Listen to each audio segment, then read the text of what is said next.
نبی پاک صلی اللہ تعالی وسلم فرماتے ایک شخص تھا بنی اسرائیل میں، بڑا مالدار تھا، تو پھر اس پہ غربت آ گئی۔ جب غربت آئی تو رو پڑا، کہنے لگا اے اللہ میں غریب ہو گیا ہوں، میری مدد فرما، میں نے بڑی نافرمانی کی ہے تیری۔ مالدار جب تھا تو بڑی موج کا، یا اللہ میں نے بڑی اب نہیں کروں گا، مجھے اس غربت سے نکال۔ تو اللہ نے فرشتوں سے کہا کہ دے دو جو مانگتا ہے۔ تو فرشتے کہنے لگے یا اللہ یہ توبہ کر کے نہیں آیا، ڈر کے نہیں آیا، یہ تو الجھ گیا تب آیا ہے۔ یہ تجھ سے ڈر کے ہوتا ہے نا ایسے کہ لوگ اللہ سے نہیں ڈرتے جتنا غربتوں سے معاذ اللہ ڈرتے ہیں۔ یا اللہ یہ تو وہ الجھ گیا تب آیا۔ تو اللہ نے فرمایا پتہ مجھے بھی ہے، لیکن آ تو گیا ہے نا، چلو دے دو۔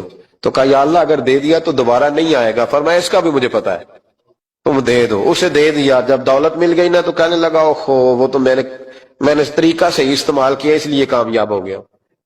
پھر کچھ وقت گزرا تو پھر الجھ گیا، پھر قرضے چڑھ گئے، پھر سارے علاج کر، کہنے لگا یا اللہ اب نہیں کرتا، اب معاف کر دے۔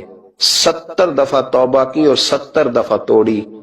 حبیب کریم فرماتے ایک دن بستر پہ تھا، آسانی تھی، 70 دفعہ فرشتوں نے کہا یا اللہ یہ جھوٹا ہے، جھوٹ بولتا ہے، یہ تو غربت ہے، یہ تو تیری بارگاہ میں آیا ورنہ کبھی نہ آتا، بیمار ہوا ہے تو آیا، اس کا تو بچہ بیمار ہوا ہے تو آیا ورنہ کبھی نہ آتا۔ 70 دفعہ توبہ توڑی۔ ایک دن رات کو بستر پہ لیٹا تھا، دولتیں بھی تھی، آسانیاں بھی تھی، دل میں خیال آیا میں کتنا جھوٹا ہوں، جب الجھ جاتا ہوں تو اس کے دروازے پہ جاتا ہوں اور وہ کتنا قریب ہے، یہ خالی نہیں لوٹاتا۔ تڑپ اٹھا، آنسو نکل گئے، اٹھ کے مصلے پہ کھڑا ہوا تو رب کریم نے فرشتوں سے فرمایا کھول کے دیکھو دروازے، آج یہ غربت کی وجہ سے نہیں آیا، آج میرا بن کے آیا ہے۔ تو یا اللہ پہلے تو دولت دیتا تھا، آج کیا دے گا؟ تو محبوب فرماتے اللہ فرماتے ہم نے اسے بغیر حساب کتاب